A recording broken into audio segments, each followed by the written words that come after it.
to be joining us and are joining us.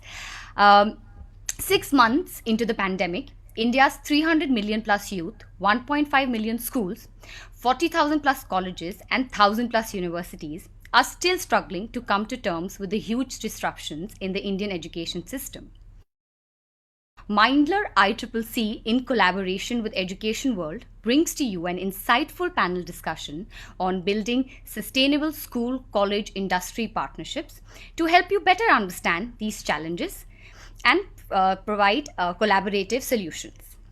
I will start off by introducing our moderator, who is Ms. Sumya Yasmin, who is a co-founder and managing director of Education World, which is India's number one education magazine, and Parents World, which is India's number one parenting magazine.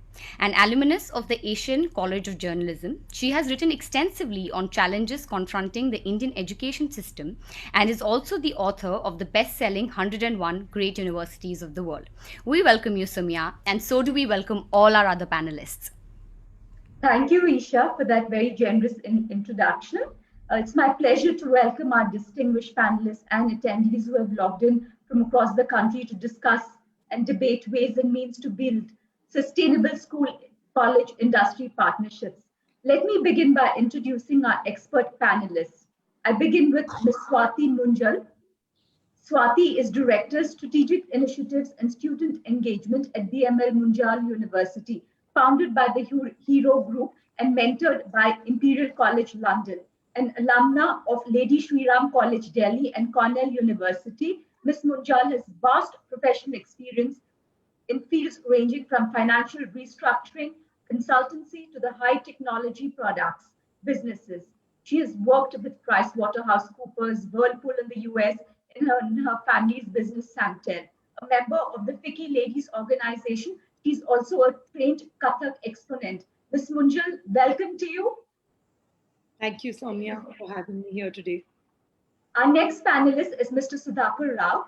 Mr. Rao is Director Branding ICFI Group, which includes 11 ICFI universities, 9 ICFI business schools, 7 tech schools, 7 law schools, and a huge distance learning program. An alum of IIM Bangalore, Mr. Rao has worked in branding, marketing, corporate relations, international operations in the textiles, food, and education sectors, where he has launched many brands. He's also the co-chair for Education Subcommittee on FICCI Telangana State Council. Mr. Rao, a warm welcome to you. Good evening and thank you. Our next panelist is Mr. Manan Choksi. Manan is Executive Director of the CBSE affiliated Udgam School for Children, which is ranked Hyderabad's number 3 co-ed day school in the Education World India School rankings. A commerce and law graduate of Gujarat University and qualified chartered accountant, he also manages the CBSE affiliated Zebar School and 2 preschools, all in Ahmedabad. These institutions have an aggregate enrollment of 7,500 students mentored by 600 teachers. An ardent advocate of integrating technology in education, he has implemented cutting-edge tools in education to solve real-world problems. Manan, warm welcome to you. Very good evening to everybody. Our next panelist is Vipul Solanki. Vipul is Director of Nest Academy, India's premier provider of career-oriented study programs. Over the past decade, Nest Academy, in collaboration with several recognized universities in India, such as University of Mumbai, has provided career management programs, career-oriented programs in events, sports management. Nest expertise is in providing well-structured curriculums that combine classroom instruction with real-world practical application to enhance students' employability. Vipul has played a key role in establishing and strengthening industry academia partnerships in Nest Academy. Welcome, Vipul. And I'd also like to extend a warm welcome to Bhavin Shah, CEO of Education World. Okay, ladies and gentlemen, so let's begin. A big blind spot of Indian education is and has always been poor industry academia connect from school to higher education. Over the past 7 decades, I'd be not wrong in saying that India's education policy formulators, the academy, teachers community have conspicuously failed to overhaul syllabuses, curriculums, and pedagogies. for the country's 1.5 million schools, 40,000 colleges, and 1,000 universities to adequately fulfill the needs of academia, government, industry, commerce, agriculture, or the services sector. The result of this disconnect is the phenomenon of unemployable graduates. According to the Delhi-based Aspiring Minds, 70% of graduates of India's engineering colleges and 85% of arts, commerce, and science graduates are unemployable in Indian and foreign multinationals. In fact, a very recent study conducted by the PhD Chamber of Commerce and Industry with support from the Union Ministry of Science and Technology gave industry academia linkages in India a score of only 4.7 out of 10. Ms. Munjal, I'd like to begin with you.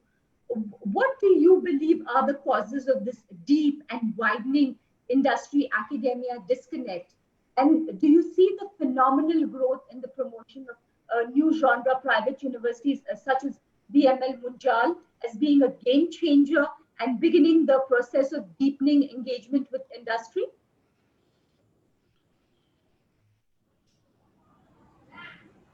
Raghu, you need to unmute Swati.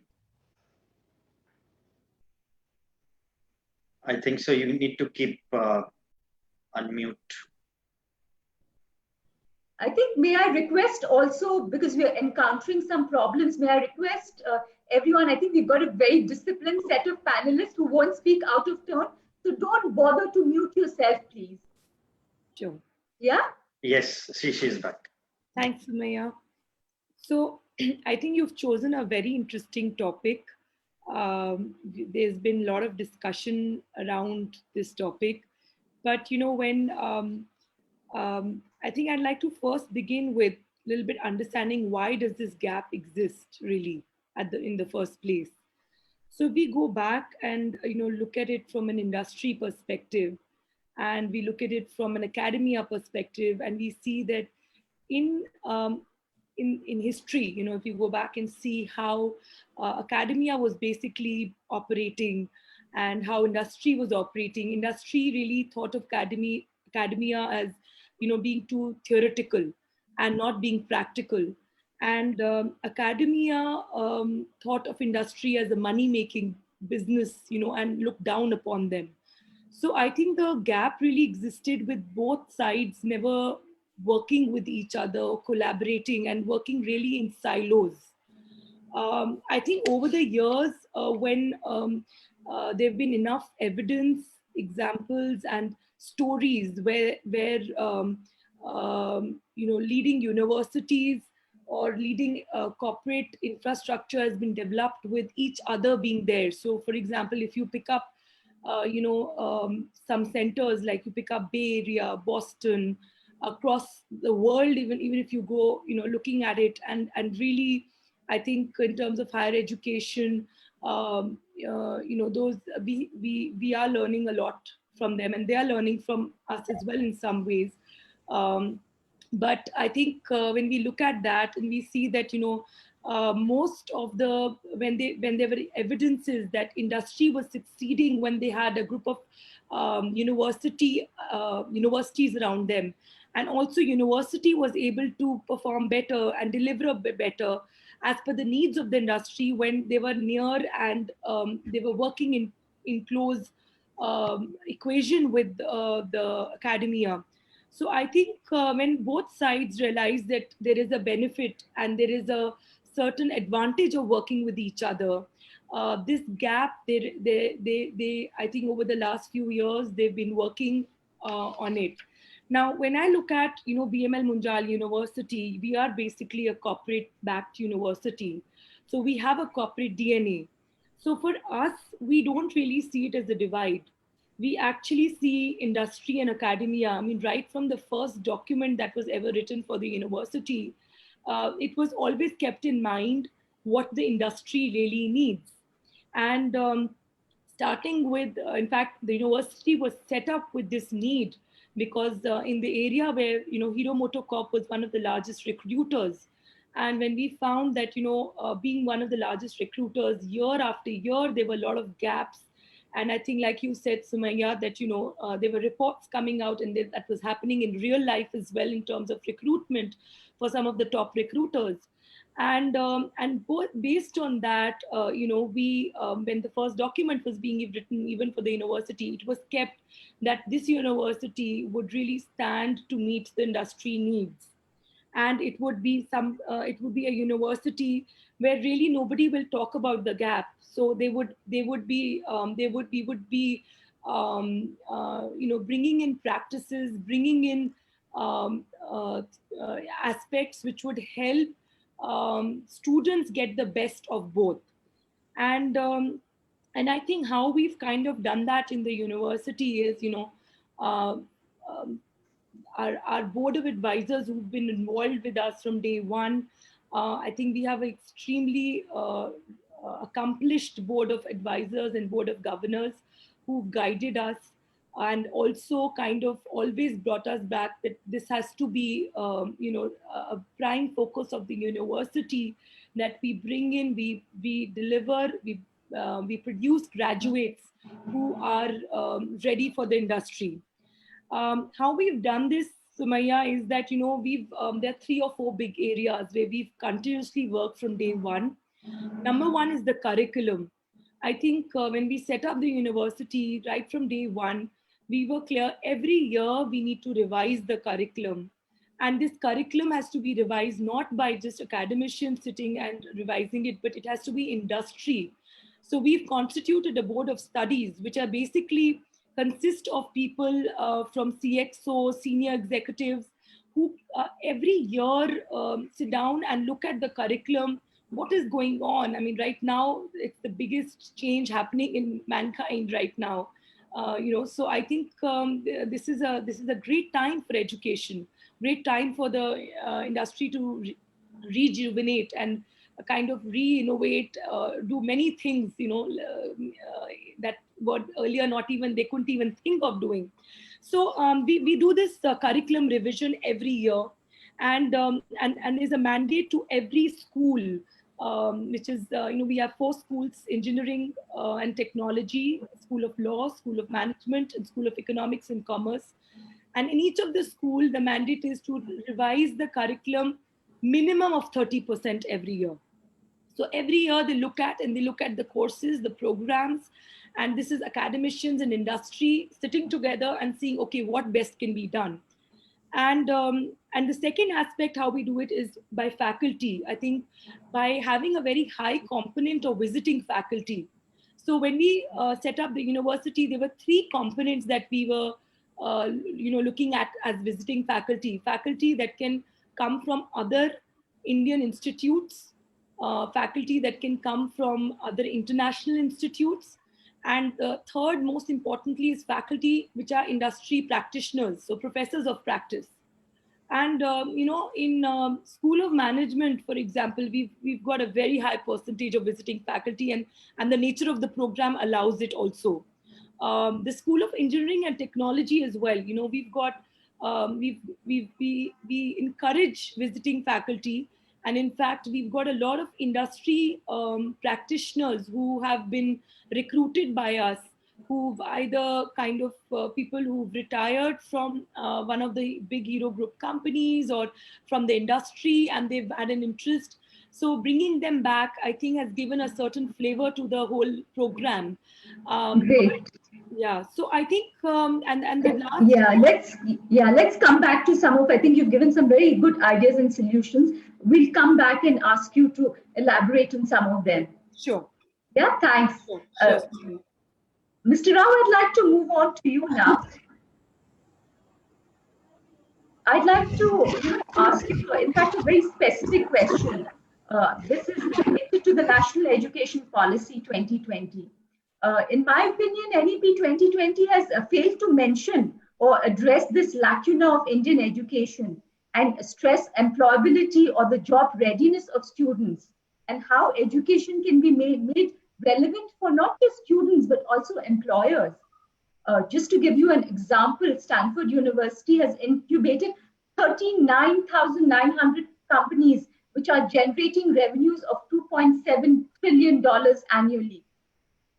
Can you throw some light on, why NEP 2020 has omitted this, and how you think that this can be rectified and how we can build a strong industry-academia partnerships? Once again, good evening, Samia, and also good evening to all the attendees. A large number of them, I believe, are there. So thank you very much for inviting me. Industry academia partnership and the lack of it, or insufficient partnership, as we say, is an age-old problem. It's not something new. I think historically, we moved from what is called a scarce supply of education to people. Within India, if you take, a select few people were getting this privilege of education. And from that, we moved very quickly to mass production when we increase the enrollment ratios and set up various schools and colleges. It suddenly went up in terms of gross enrollment ratios, and therefore the systems that were required to actually bridge the gap and make it more meaningful was lacking. And also, even after establishment, there was no sufficient technology support to actually scale up the partnerships and take what you call leveraging the partnership itself. So I think today we are in a position where we can leverage that, and we can do in a beautiful way if there is a will on behalf of the institution as well as on behalf of the industry to make the most of it. Having said that, I'll come to the NEP 2020. The National Education Policy does not directly talk about what you said, but then there is an indirect mention of it in terms of establishing, especially for the higher education institutions, the National Technology Foundation, National Research Foundation. While the implementation tone has not been there, that's the reason many doubts are arising. But in my view, they're going to fund these foundations quite a bit. If you have National Research Foundation, National Technology Foundation, and money as a fund given to higher education institutions, especially say government institutions, for example. Even now, MHRD funds IITs and other institutions to enter into industry academia partnerships, and that is going to lead to several kinds of benefits. I'm sure more in that direction the government is going to work. For example, the funding that has been increased to IIT Madras is about nearly 300 crores to encourage innovation and strengthen industry academia research. Similarly, the fund releases that are happening to all the NITs has actually gained multifold. So therefore, that support for research, support for collaborations is just going up. And even from private sector, various organizations in, say, banking sector having tie-ups with various institutions to come up with fintech solutions by tying up with engineering colleges or tying up with business schools. I think it's going on. One example is HDFC. But yes, national education policy could have been little more explicit in this area. It is going to definitely happen, I believe. But when it comes to implementation, I'm sure it'll take up. Now, the third aspect of how it can be really worked out. There are many ways, and I would like to wait for your subsequent questions on that. But one take I would like to have is that there are bound to be gaps between industry and academia, no matter what you do. Our focus should be to reduce the gaps. The gaps are arising because of the linear model of learning that we have in academia. When you try to take the goodness of education to a large number of people, it has to be packaged into somewhat linear kind of models. And then when you have the execution bent of mind with academia, then they will come up with disruptions, and those disruptions will certainly help.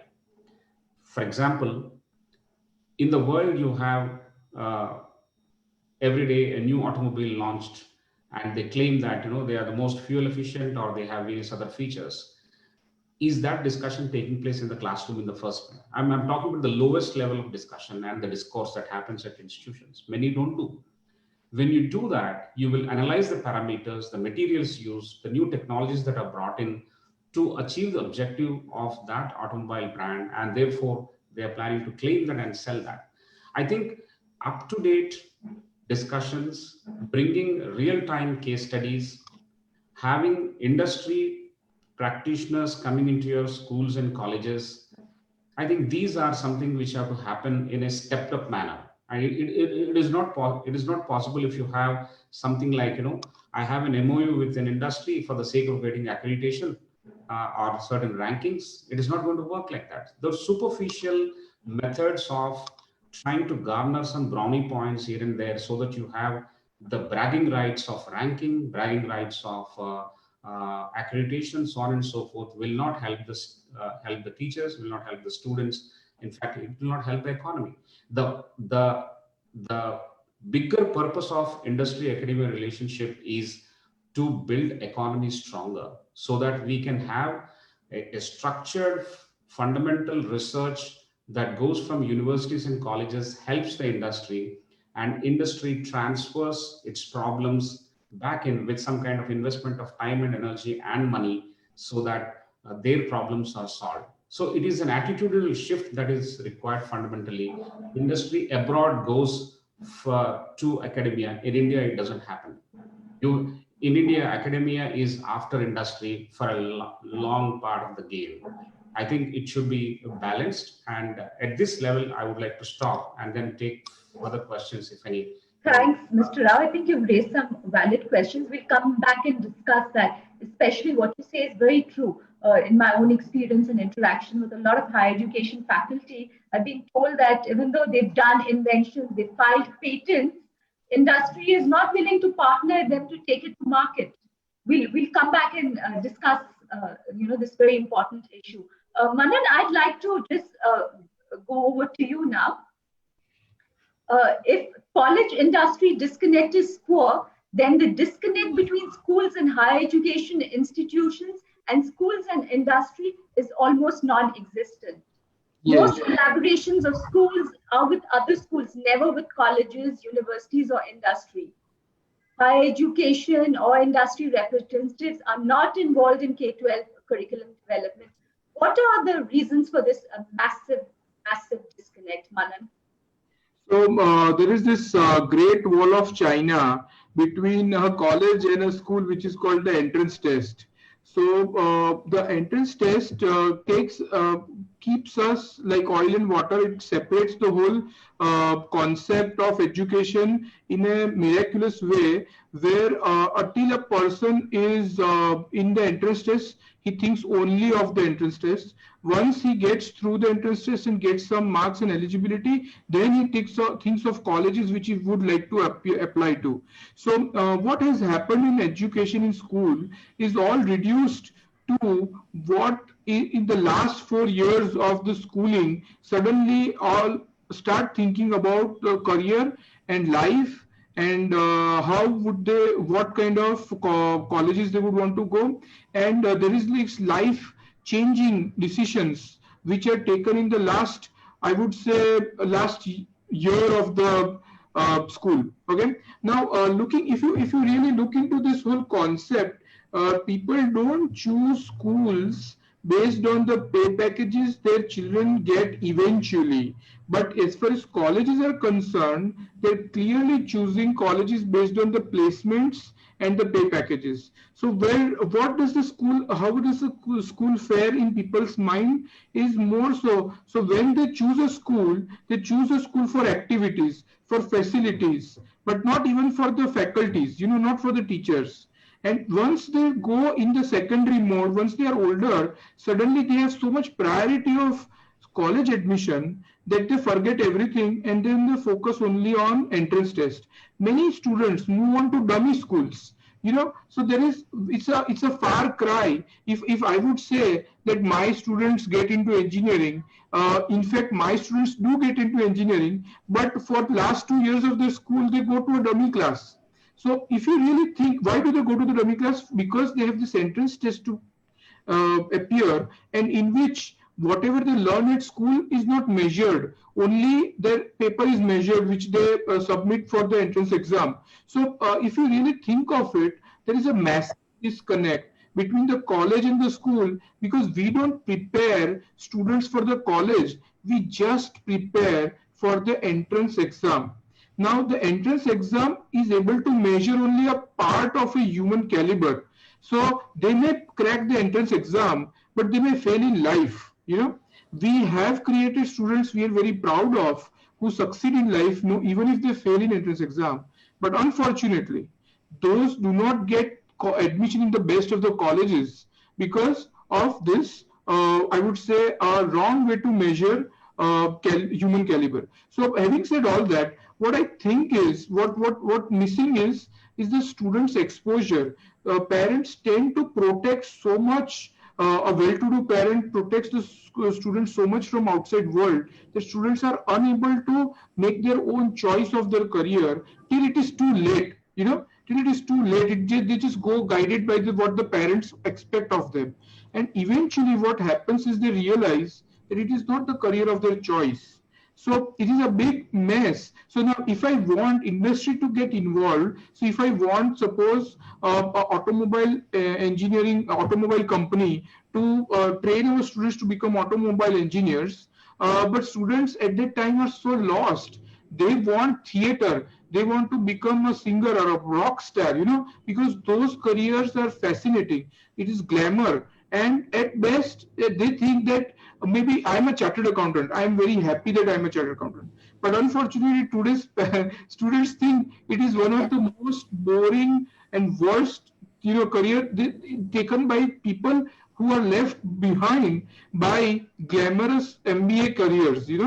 They are taken by chartered accountants. So there is this huge misconception among students, and they have this entrance, they have the short-sightedness, and there are a lot of issues.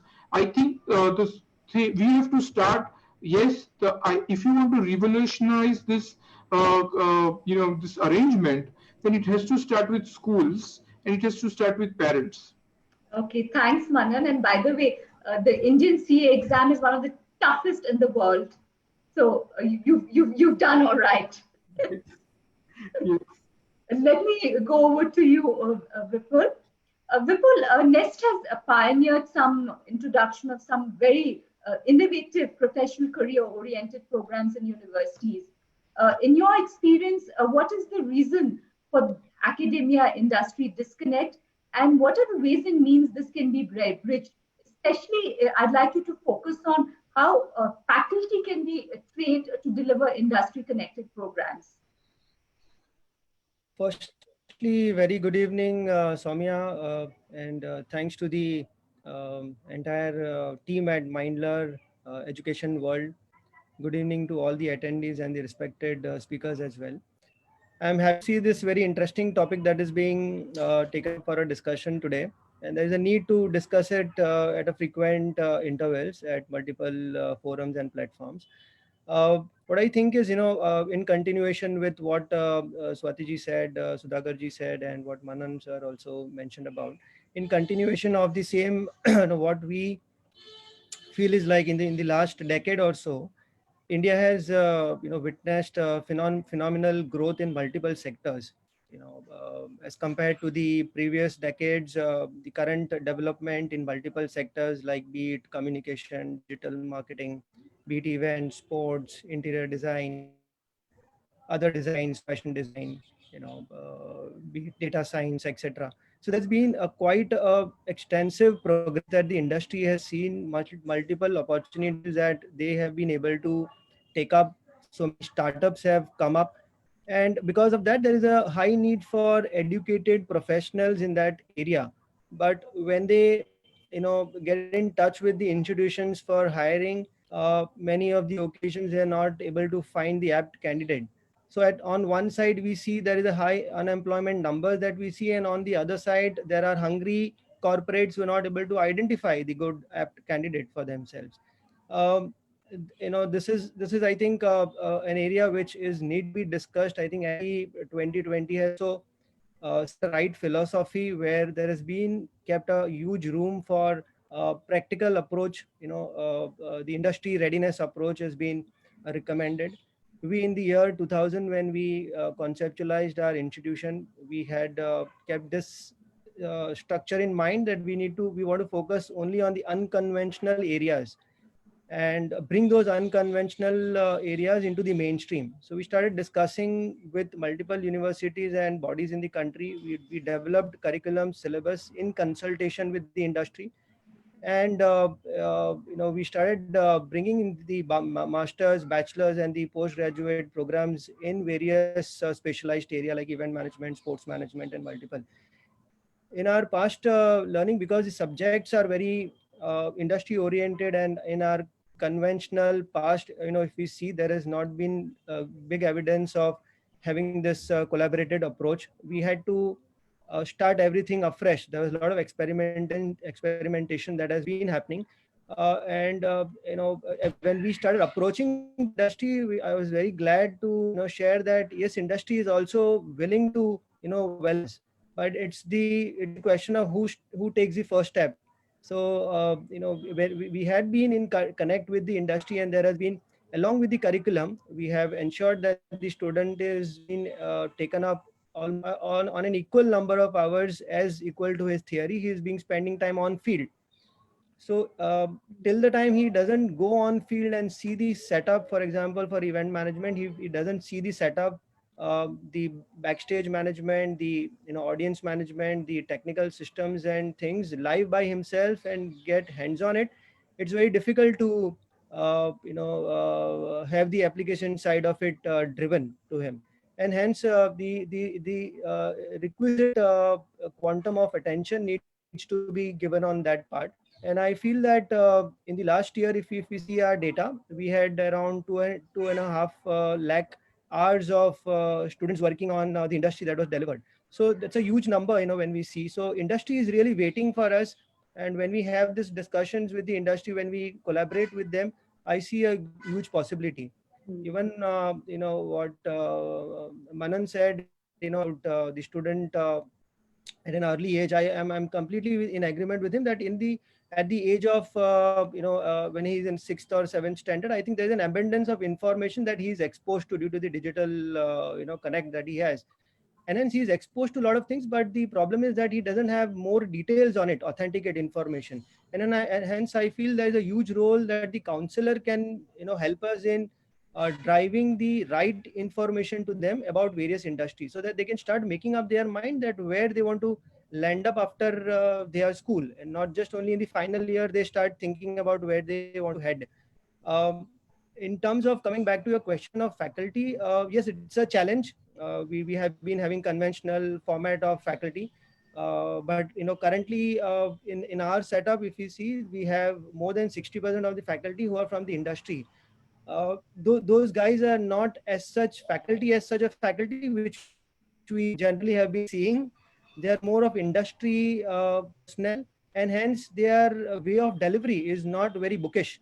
But over the time, yes, they have been learning this theoretical aspect also, and they are adding those bookish terminologies as well. But they are very very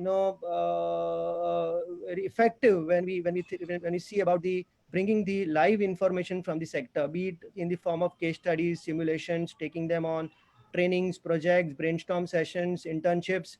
So I mean, I feel that over there it takes a bit of a time, but a requisite guidelines and a good learner resource has been really helping us to have those faculty. But given the advantage, I think we should take this exercise of making those industry people a good faculty also.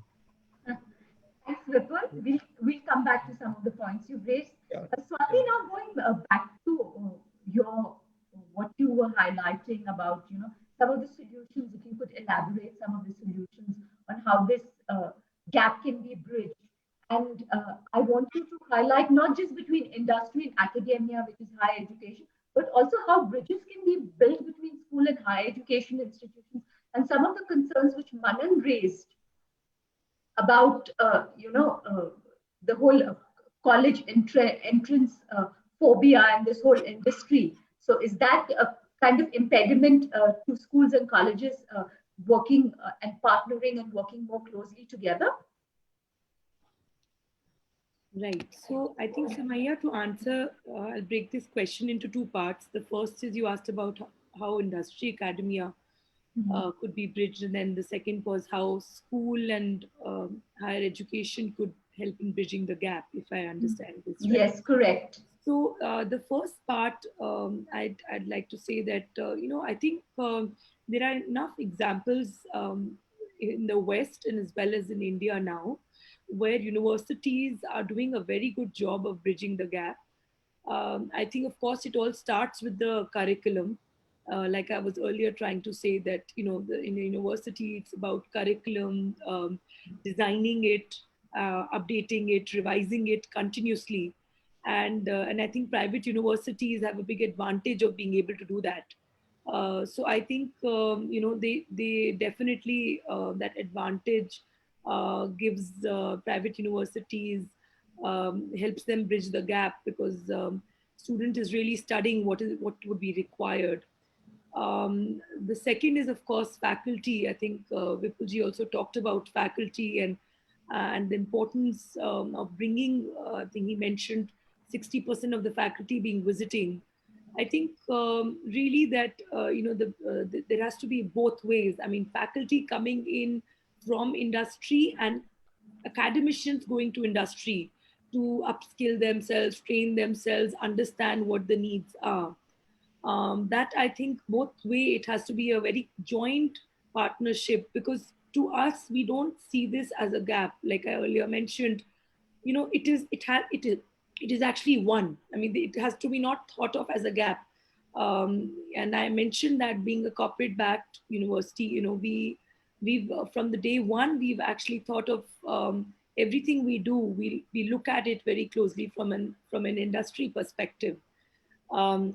The third is what kind of exposure are the students getting, how much the skill, of course, the skill perspective story. And I think that debate will continuously go on, that universities have to work on upskilling and, improving the skills for the students, which of course they need to. But I think various innovative ways have to be thought through on how to do that. Internships are a standardized way, but I think now we are seeing that, working while studying, in fact, NEP talks very beautifully about how students can multiple entry, the concept of multiple entry.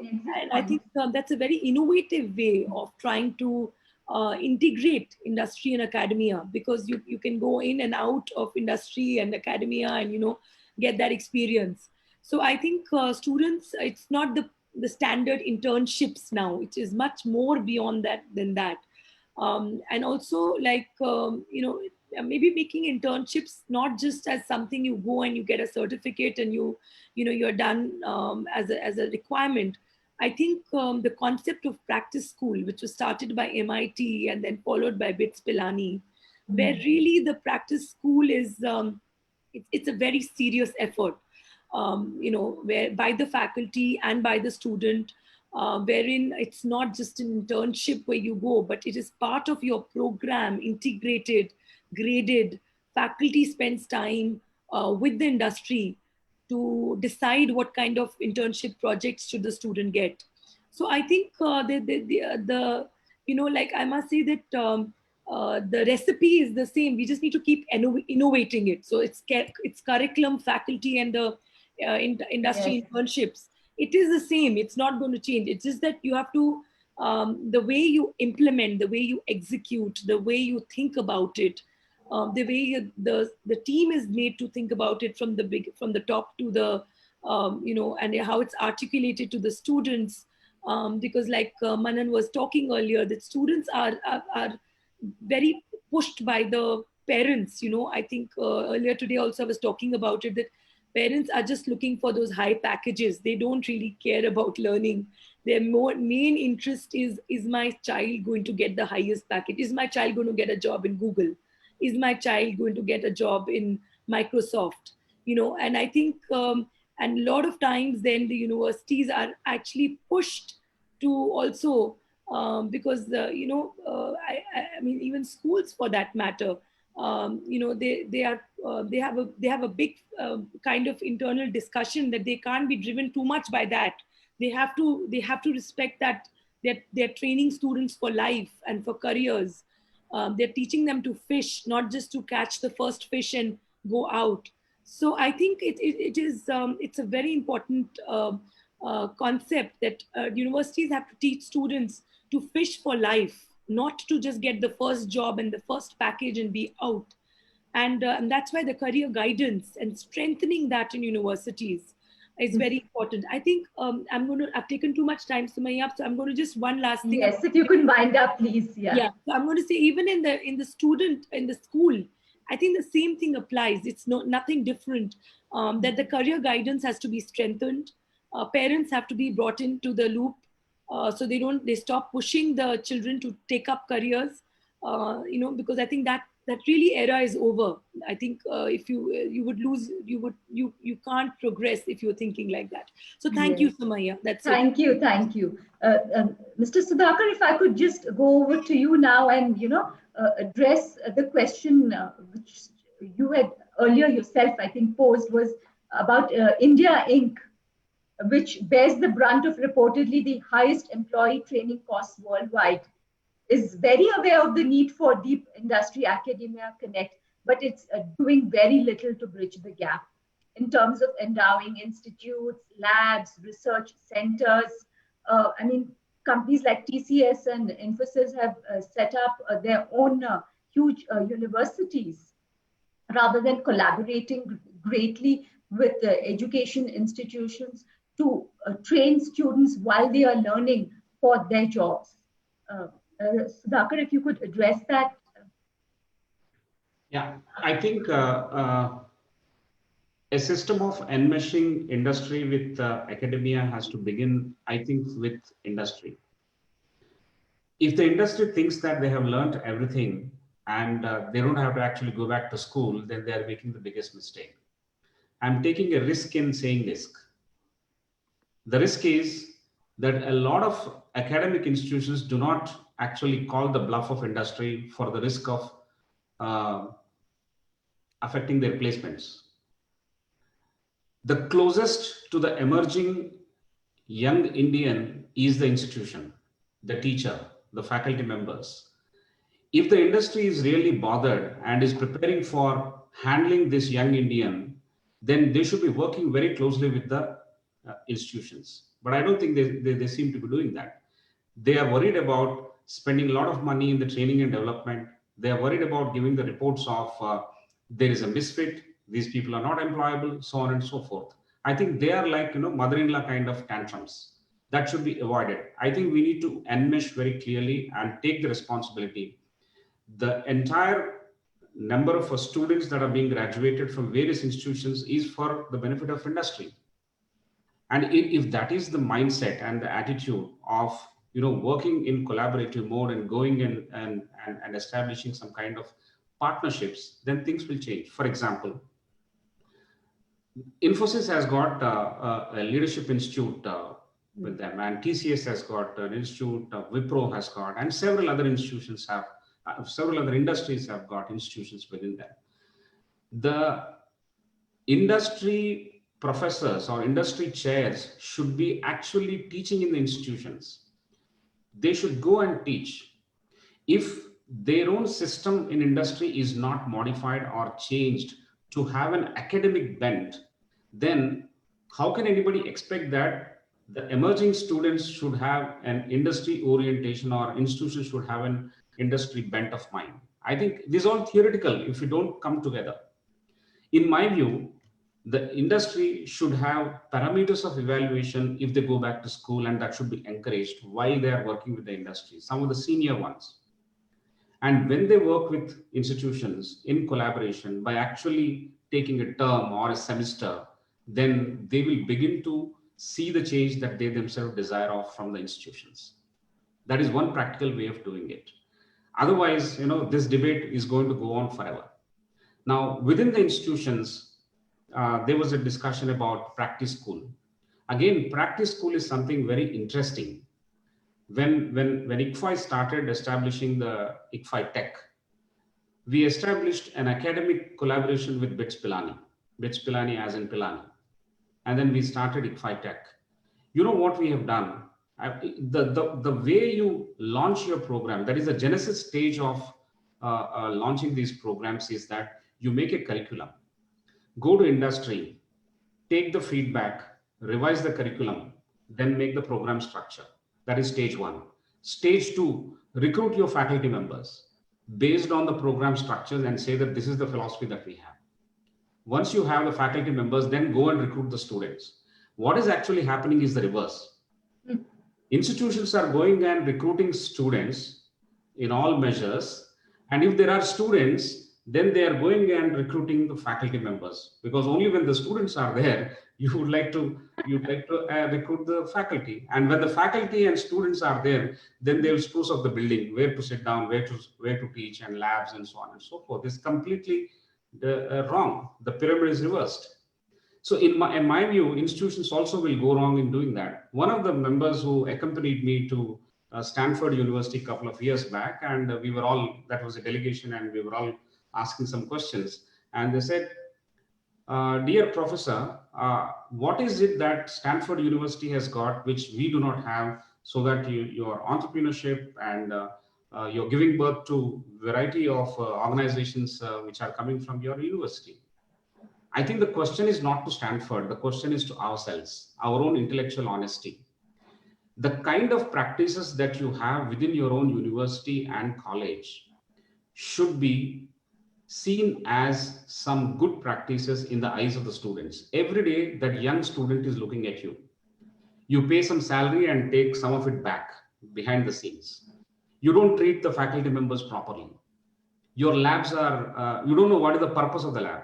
In each lab, there are various experiments, and nobody knows why those experiments are being kept. Because in order to have a tick in the accreditation, you keep that. But otherwise, there's no reason why you keep that. The equipment doesn't work. If anybody wants to inspect, they'll see the machine and then they go. Now, all these things will have to be checked. And the question is to ourselves, am I entrepreneurial enough to actually give a rub-off effect on the students, and they also are spirited to invent something or start up something? The question is to ourselves and not to Stanford. That ecosystem is a result of a culture, and culture is a result of several people following up their own methods of living and working and interacting with students day in and day out consistently. That becomes culture. Culture gives ecosystem. Ecosystem has got a multiplier effect, and you become an entrepreneurial university like Stanford University. Question is to ourselves. So I have actually said these two things: what industry has to do and what institutions have to do. The way you launch your programs, why you are launching the programs are completely different. Now, we had an internship program where thousands of students go into the market during the summer, and they interact with companies. They're all live projects. They are projects which can help companies in their ongoing processes. They are useful to the host companies. Otherwise, why do we do the projects at all? You change the cover page and the date and the name of the student and submit, and those students get marks. I think that kind of farce is going on. Otherwise, they have to be really done and established. Here, the teachers and the faculty members will have to play a very important role. These faculty members will have to imagine, discuss, collaborate the project objectives very clearly, even before the student begins his work or her work in the industry. We don't do that. We leave it to the fancy and mercy of those industry representatives, because they carry a letter from the principal or head of the department, and they wait in the waiting room for a while till the industry representative is supposed to come back and look at them and give some project work. It could be lifting the files also sometimes. No, if it has to rapidly, radically change from that to a mission-oriented project which is going to be useful to the industry. Yes, no, I think Mr. Sudhakar, you very forthrightly put forth actually what is wrong with academia as well as industry. I think you've put forth it very well. Manan, if I could quickly go over to you, Manan. Do you think that it's a good idea to map a school with the nearest higher education institution or vocational center? And NEP, in fact, has mandated that integrating vocational training in schools. Will this be a good start to connecting with industry for schools? The variety is a problem. In schools, we get people with a lot of various aims. So in a college, probably when you have an engineer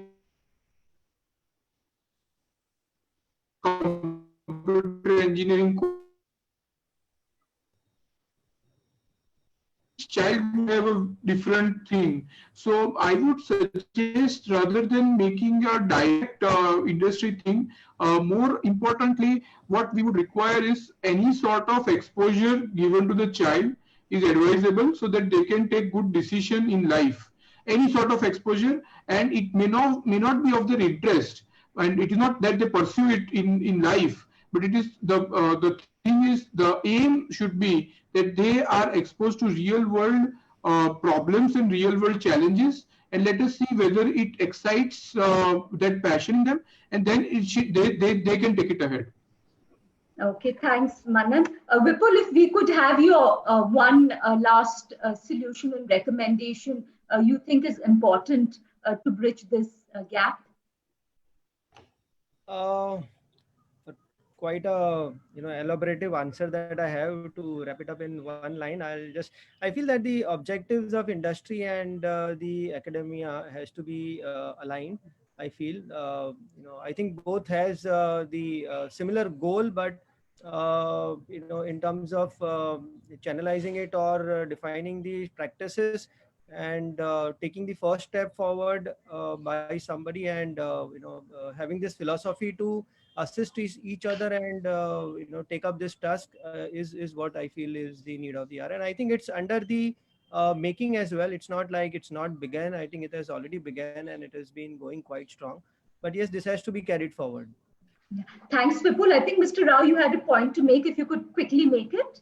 Yes, I was trying to say that young students in the class, in schools itself, should be taken to, say, hospitals, so that the budding doctors in them will get kindled with that kind of interest by looking at the ecosystem slowly. You don't have to take students in 10th standard to hospitals. I'm talking about 4th, 5th, 6th kind of grades, where they can be taken to hospitals, to various industries, to meet CEOs, to IT companies and other factories, so that they have some kind of first-hand information and experience, and they start digging deeper into that. They ask questions to the parents and relatives, and they learn more about it, and they have an informed choice of their career.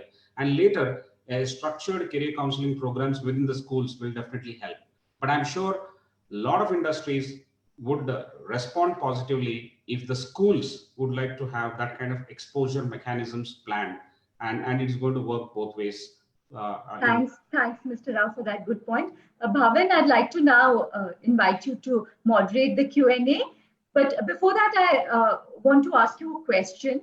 If you could quickly think do you think it's a good idea that government also gives a boost to strengthening this industry-academia partnerships by giving industry huge tax benefits like they do in the US? Now, say, for example, if Google were to go and set a center or a research lab or endow something at Stanford University, the government would give huge tax benefits. You get almost 300%. Do you think that the government should do something like this to give a big boost and to industry in the right direction? Absolutely, Soumya. It's not like government can do. I would say government has to do it. It's high time that anything and everything, if government is thinking to boost up a trillion economy or whatever economy that they want to boost up, I think the number one priority would start, and it has to start from education, and primarily having a incubated center, any kind of initiative which could bridge the gap is first government's duty. Irrespective of this divide of the government schools and private universities, central university, the whole rigmarole that government puts it to the person, to the lay person. I mean, I think so. All in this room, half of the time are just battling with all kind of laws and what are the rules that one has to follow. So forget about really building and thinking of the future, that what a child needs or what an economy needs, correct? So it goes without any doubt. Taxation benefits means you can think of and you can implement it. We have seen in other sectors that government has taken initiative. Obviously, the bigger picture is the vote bank, but consider, I would invite any government to prove, I would like to prove it, that education is one of the biggest vote bank. Please utilize it for better. So tomorrow, if you're giving any tax benefit, charging any of the the biggest ed tech companies which are making millions and trillions and having valuation of billions to give back to education institutes which are struggling, or give back to the government institutes. For the time being, I would like to tell saying, forget private institutes, improve your government institutes, tax the investments that are coming in, tax the people who are building billions, right from a supplemental education provider or an ed tech provider, and give it to the government institute to build it and directly involve industry to it. But Sumya, very importantly, in this whole three phase, while I've answered saying yes, government is important, in all these three phases, there's Mr. Manan runs the school, and if I have to put Swati as an industry and the innovative courses that NEST does it, and ICFI as a university, the common thread which starts, and it's very important, and I want to inculcate this concept to everyone of over here, including the counselors who are here training the program. See, it's very important that we have STEM labs, we have physics, bio, all lab in the schools, in the college and university. Why don't we think that that for a student, when they dream or when the interest is there to choose something, why don't you really grow from there? Why can't we have a dream lab in a school where industry, university and schools are involved in it, counselors are involved in it? When I was a kid, I see aeroplane flying in, I want to become a pilot, correct? By the time I would have figured out in the middle years that was for that, you need to have physics very strong, maths. So I would have just shifted saying, okay, now I want to choose my dream as per the subjects that I would be qualified for. And by the time, as Manan rightly mentioned, saying, by the time I reach to the criteria that I want to choose what I would be best, the entrance exam comes in between. And sorry, I couldn't clear any exam. So my dreams are shattered, correct? So why don't a particular dream lab is set up? And I would not like, I mean, probably someone can guide me, counselors can guide me, university can guide me, industry can come and tell me, hey, look, these are the various options. This is what practically is happening, and invest in it. So I according to me, whatever the criteria are, which are academic oriented, I think so government, industry, if they start investing in something like only a dream lab rather than an academic lab, more nurturing of professions and innovations are going to come up. With that, Sumya, I have more questions. Here, the questions are just flooding as usual, and moreover, we have got many comments. But very importantly, I think so. There was this question by Ankit Gupta: why private education institutions are not able to provide good industry exposure to average student of a particular batch in terms of internship opportunities and placements. All we see in the ad campaigns are top 3 students of the respective batches, while all students are paying the same hefty fee. If I can have this question answered by Mr. Sudhakar, yes. Thank you very much, Ankit, for this question. And it is a very, very important question. Average student is the core student. I think it is directly proportional to the kind of philosophy that you have in your institution. If you don't take care of the average student, then other students actually have taken care of themselves, and you ride on that. You actually ride on those things, generally speaking. The problem there is it is not integrated into the curriculum. It is not graded. It is not part of the system. It is like an extra activity. When you do those kind of things as an extra activity, which is not the core part of your own curriculum, then things will fail.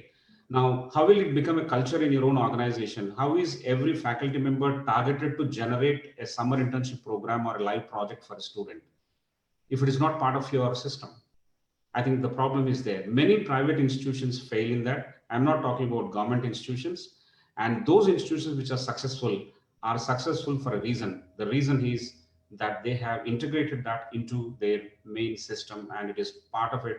The performance evaluation of the faculty member is rest upon generating practice school options for an average student.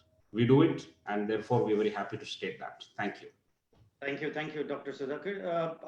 If I want to pose this Dr. Jagseet Singh's question to Vipul, he's asking, saying, I'm a faculty at higher education, keen to have faculty exchange of industry with college faculty, but could not get. I feel industry is also reluctant your views. Means if I have to just add on to that line, Vipul, have you faced in Nest where you have sports, you have, in fact, you have introduced diet and nutrition also. Have you feel reluctant from industry to get faculties or the people that you want the education to be passed on to students? Yes, at occasions, yes, we have seen this reluctance from the industry, brand conflict, and also at times they don't want their employees to be part of any other organization. Maybe they think that they may lose their focus on their work. Maybe.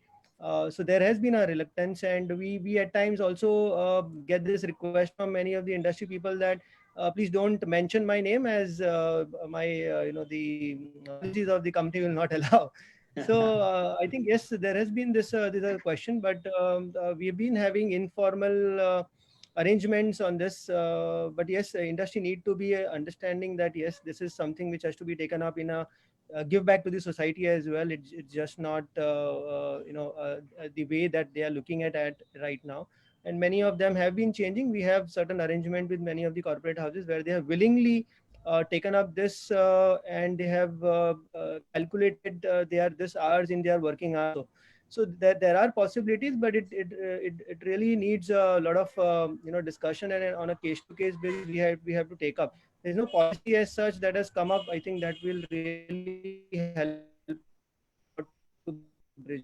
Yeah, you're right, Vipul. I think so. Soumya, here it's again one policy issue which is very important to bridge the gap again. The talent hunt. Typically, if you see in the medical studies, what happens is after you have completed your MBBS, you have been compulsion to work for 2 years, 3 years in a rural area. Why can't, when any of the government sectors, or for that matter, private sectors, you put certain period that industry has to, industry personnel or qualified who have actually gained the knowledge, there has to be some kind of a regime or some kind of a practice which is pushed back to the academia. Absolutely, Bhavin. In fact, like we have the CSR mandate, which was passed by the earlier UPA government, I would propose that we lobby and get a mandate that every industry over a certain threshold should partner with its local nearest higher education institution.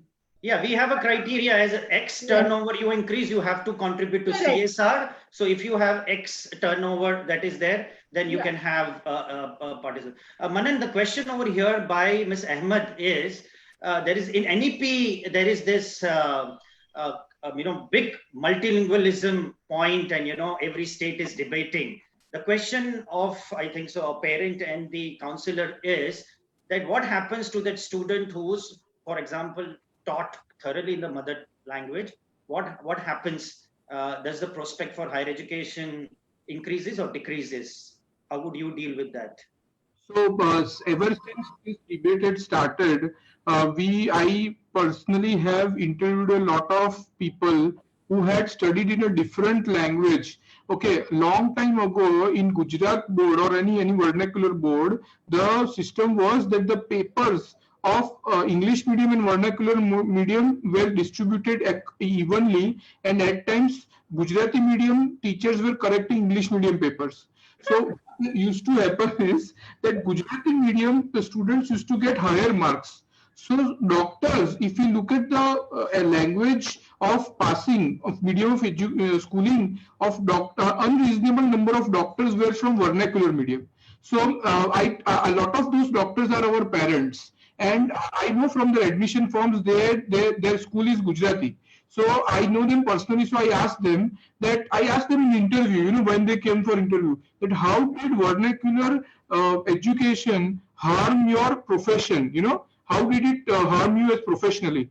Most of them said that it was psychological and it was not actual, because if our language was strong, we could take over English. But the problem was, many people said that if we had no confidence, then we used to fear to talk in public on a stage, even if we knew the subject, because our English was weak. So these are two things which I want to answer. First of all, it does not harm you professionally. Your intellect is there. But as far as confidence is concerned, it may harm. Interesting, interesting. It's a very good perspective on the intelligence and the confidence. Swati, my question, this is, I think, so you will appropriately answer, is from Omana Anthony. How to develop or create a respecting attitude amongst industry towards the institution and its interns? They take it as an obligation and allow internship, but do not help the interns to achieve their purpose. Yeah, thanks, Bhavin. I'm going to make this very quick in the interest of everyone. I think basic thing is that internship should not be viewed as just a certificate. There should be a clear goal set up by the industry and the academician on what they want to get out of that internship, which is what the practice school concept is actually about. And if that goal is set up, then interns won't be viewed as cheap labor, but they would have a certain goal that they would actually help the industry achieve, and they'll get more respect. And in turn, the intern will get more value add as well. So I think there's a great merit in improving the whole internship process and giving it a fresh look. Thank you. Thanks. Yeah, see, I think so that has been a burning question always, as I think so Manan also posted saying internship or the pay package, which typically higher education is largely the target. Means, you know, the university is only known if at all they produce the best of the packages. If I can have the last question to be posted and anyone can answer, why? Means, you know, there were certain only industries which were been known, and the degrees that are associated were commonly known as whatever, which we faced it before, that was the BComs and the BAs and the engineering. How an education institute, irrespective of school, college or university, can really inculcate entrepreneurship so that you have more innovation, you have more sectors, and people can have more choice. Manan, if I have to start, and then Sudhakar sir, I think so there's a good a bridge between a school and a university. Can there be a cell of entrepreneurship which could be levied right from school and then go up to university? Such initiatives are, several such initiatives have started at a different small level, but I think it should be done at a policy level, and it should be done with a roadmap of 10 years, because short-term things may start, but unfortunately the parents need to feel like the students need to be convinced that this is a good thing. And everything we do, student asks us one question: will we get marks? True. You have to answer that whatever entrepreneurship, whatever college link you are saying, will get marks, because it's that currency they talk about, that's they understand. Sure. Sudhakar sir, you can complete. This is very interesting. The entrepreneurship crucible has to be advanced now at school level. I very, very strongly believe that. Now, it is a function. The success comes because of two things. One is the parental faith in your own ward, in your own child, for going for entrepreneurship. And the second one is the institutional faith, not just at school level, even at a college and a university level. I'll explain that very, very quickly. The entrepreneurial mindset is nothing but risk-taking and ownership. When you display these characteristic features, you don't have to become an entrepreneur actually. Wherever you work, whether you work for yourself or you work for somebody else, the results will be amazing. Now, that kind of characteristic feature setting in should be done in the institutions.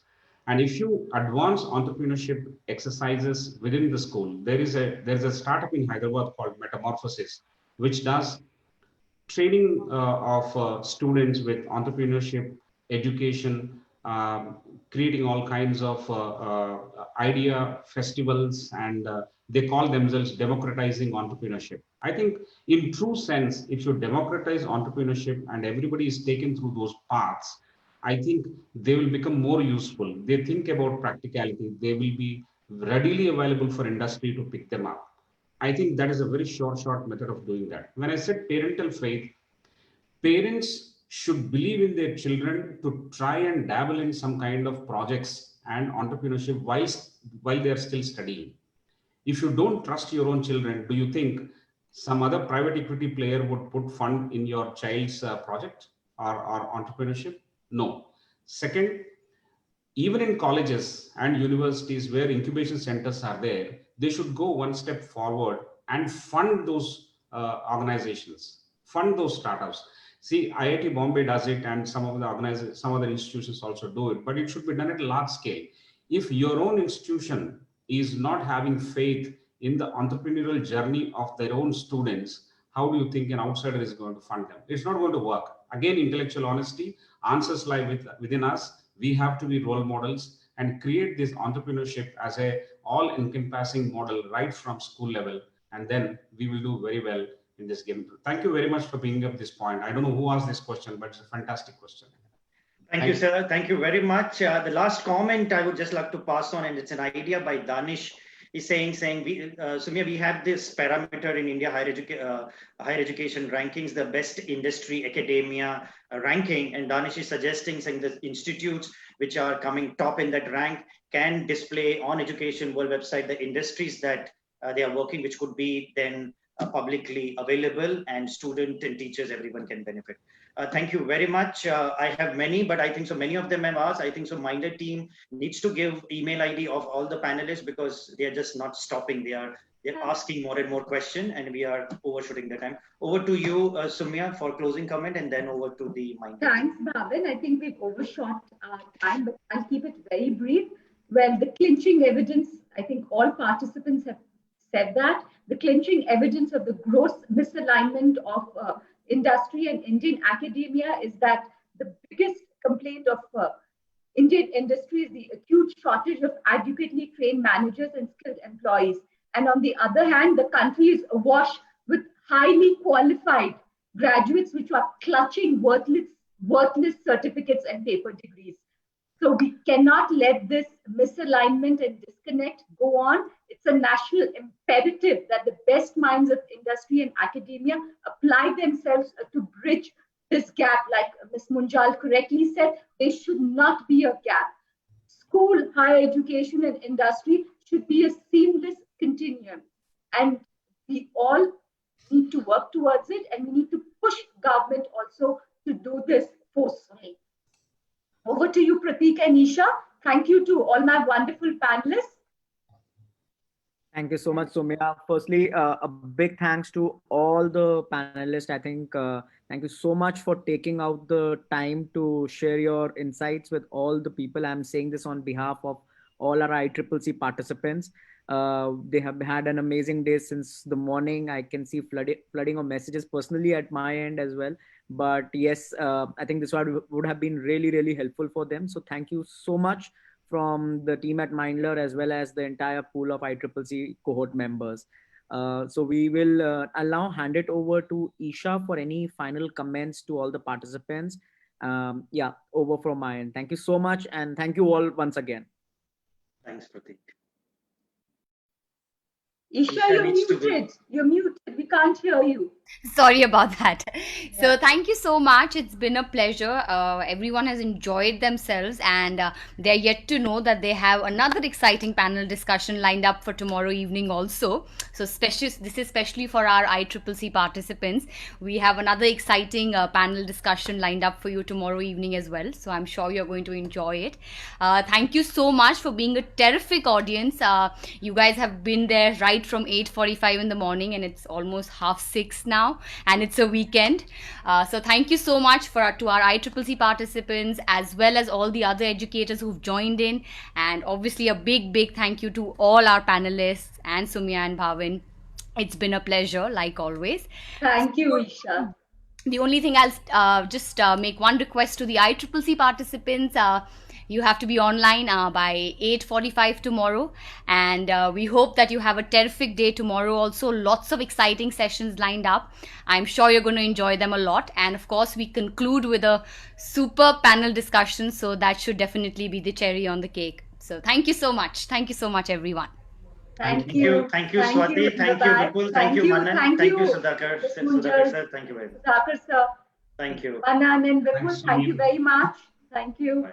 Pleasure being part of it. Pleasure learning from all of you. Yes. Thank you. Thank you so much. Thanks, Bhavin. Thanks, Sumaya. Thank you. Thank you so much. Okay, pleasure being on the panel with you. Dr. Thank you. Rao, Ditto. Vipul, and Thank Manan. you. Thank you. Bye-bye. Thank you, Vipul sir. Thank you.